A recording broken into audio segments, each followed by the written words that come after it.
नमस्कार दोस्तों, स्वागत है आपका हमारे YouTube चैनल पर। संविधान संशोधन की कड़ी में आगे बढ़ते हुए बात करेंगे आज हम 41वें और 42वें संविधान संशोधन अधिनियम के बारे में। इस सीरीज का यह हमारा लेक्चर 10 है। इसके पहले हमने 9 वीडियो में क्रमशः 1 से लेकर 40 तक संविधान संशोधन की बात की है। इसी कड़ी में हम आगे बढ़ते हैं और आपसे कहना चाहेंगे कि अगर आप हमारे इस YouTube चैनल पर नए हैं तो वीडियो को लाइक करें, चैनल को सब्सक्राइब करें और वीडियो को अंत तक देखें। तो चलिए आगे बढ़ते हैं और बात करते हैं 41वें संविधान संशोधन के बारे में। संविधान संशोधन हम यहाँ निश्चित रूप से पढ़ रहे हैं, इसमें कोई दो राय नहीं है, लेकिन यहाँ पर हमें अपडेट भी रहना है क्योंकि आज का जो संविधान संशोधन हम पढ़ने वाले हैं 42वां, इसके थ्रू जो परिवर्तन किए गए थे बाद के आने वाले समय में उन परिवर्तन को फिर से जो है खत्म कर दिया। तो यहाँ पर हमें समझना होगा कि एक्चुअल में जो पॉलिटिकल बैकग्राउंड है वो क्या होता है। ठीक है, तो चलिए हम बात करते हैं 41वें संविधान संशोधन की कि इसके द्वारा क्या किया गया था। तो इस संशोधन के द्वारा जो है संविधान की 5वीं अनुसूची में आदिम जातियों के विकास की दृष्टि से संशोधन किया गया और राज्य लोक सेवा आयोग एवं संयुक्त लोक सेवा आयोग के सदस्यों की जो उम्र सीमा है उसको बढ़ाकर 62 वर्ष कर दिया, 60 से 62 वर्ष कर दिया। यहाँ पर मुख्य रूप से हमें इसी को याद रखना है। और अब आगे बढ़ते हैं 42वें संविधान संशोधन अधिनियम 1976 के बारे में। इसे लघु संविधान भी कहा जाता है और काफ़ी इम्पोर्टेंट है। इसके द्वारा कई परिवर्तन किए गए।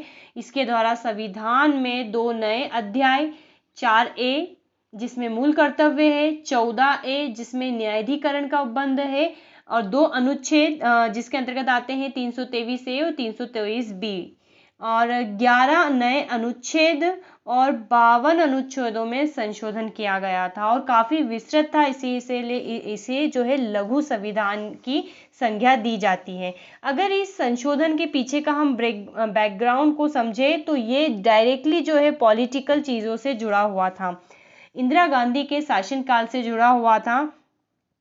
अगर हम बात करें तो 12 जून 1975 के दिन इलाहाबाद उच्च न्यायालय के न्यायाधीश जगमोहन लाल सिन्हा ने एक फैसला सुनाया और इस फैसले में उन्होंने लोकसभा के लिए इंदिरा गांधी के निर्वाचन को अवैधानिक करार दे दिया।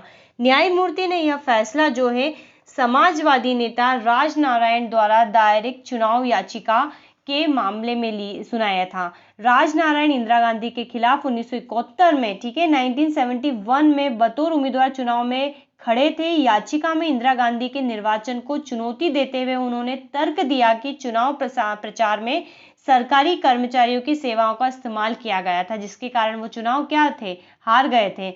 और उच्च न्यायालय ने इस फैसले का मतलब यह था कि कानूनन अब इंदिरा गांधी सांसद नहीं रही और अगर 6 महीने तक वो नहीं सांसद निर्वाचित होती तो प्रधानमंत्री के पद पर नहीं रह पाएगी, क्योंकि हम सभी जानते हैं कि 6 महीने का गैप हो जाता है तो कोई भी पद पे नहीं रहता है। ठीक है, उसे लोकसभा या राज्यसभा में चुनाव जो है मनोनीत होना ही पड़ता है या हम कहें निर्वाचित होना पड़ता है।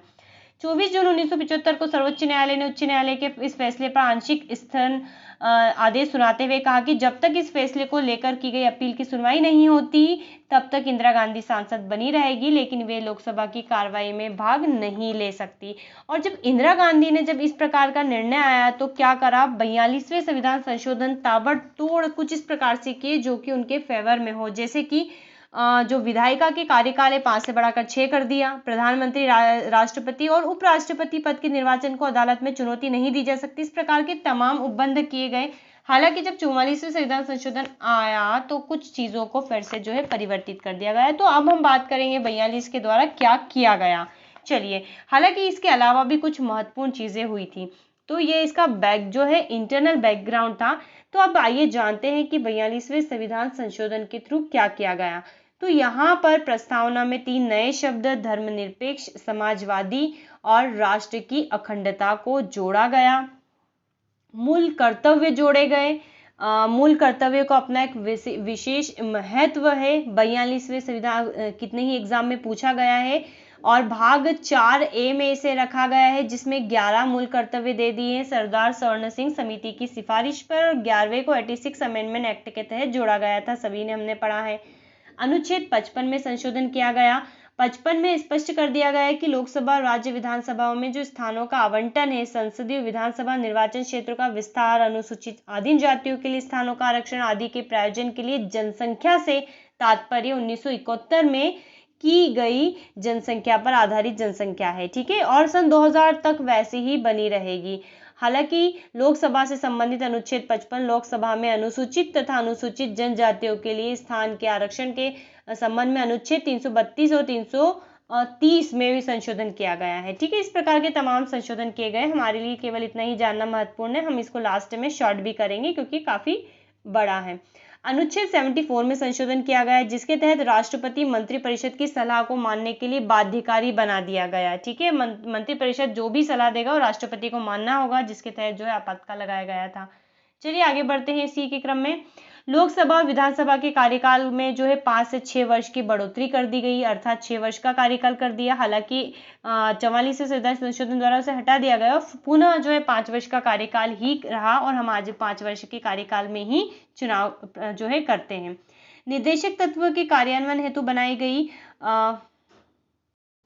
तो यहाँ पर एक्चुअल में विधि है, ठीक है, विधि है, विधि।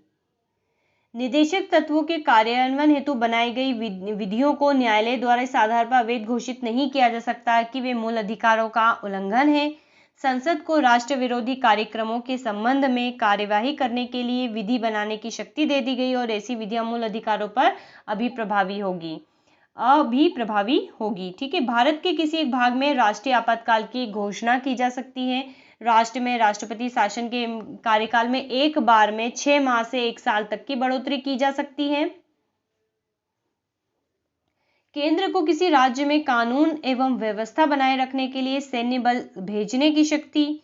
5 विषयों को राज्य सूची से समवर्ती सूची में शामिल किया गया, ठीक है। 5 विषय कौन कौन से हैं? तो शिक्षा, वन्य जीवों का एवं पक्षियों का संरक्षण, नापतोल और न्याय प्रशासन, और सुप्रीम कोर्ट और हाई कोर्ट के अलावा सभी न्यायालयों का गठन और जो संगठन है उसको समवर्ती सूची में शामिल किया गया।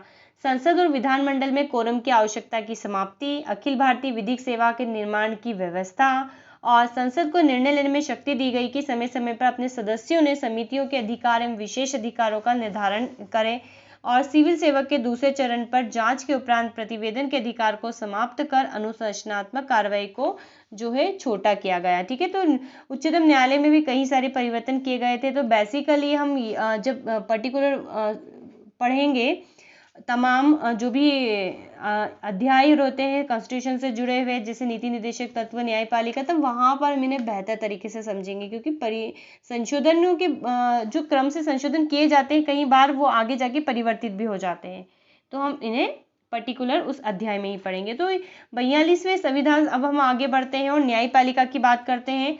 तो 6 नए अनुच्छेद जो है 32 से 131 से 139 से 144 से 226A 228A तथा 5 अनुच्छेदों में संशोधन किया गया है न्यायपालिका के संबंध में, ठीक है। केंद्र और राज्य के संबंध में नया अनुच्छेद 257A लाया गया। लोक सेवा के लिए जो है 311A जोड़ा गया।